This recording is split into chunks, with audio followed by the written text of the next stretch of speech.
You know those conversations that we all thread, the ones where you either negotiate something that you feel slightly uncomfortable with, you have to give tough feedback, or share some difficult news. Now, one of the things that a lot of people get wrong in this is that they feel that it's about delivering a message, and it's mainly them talking and trying to convince the other person that they're right, or trying to explain themselves, when in fact, to really master and navigate those difficult conversations effectively, it's all about listening and trying to understand the other person first. So I use this framework called the 25-50-25 framework. Very simple, but basically 25% of the time during a difficult conversation, you want to sort of talk about how you are feeling, how the facts as you see them, and the impact something had or something is having on you.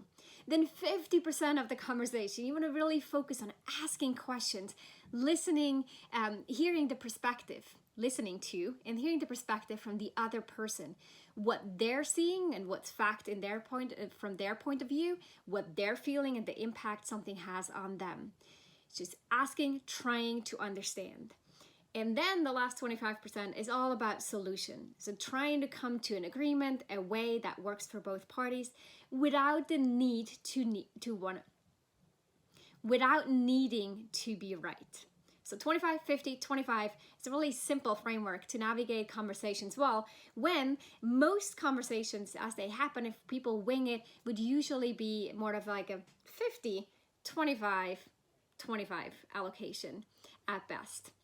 Now, I took a deep dive in this week's podcast on the manager track on how to best prepare for difficult conversations, what they look like, what questions to ask, how to navigate it, how to respond to emotions if emotions run high, which can happen.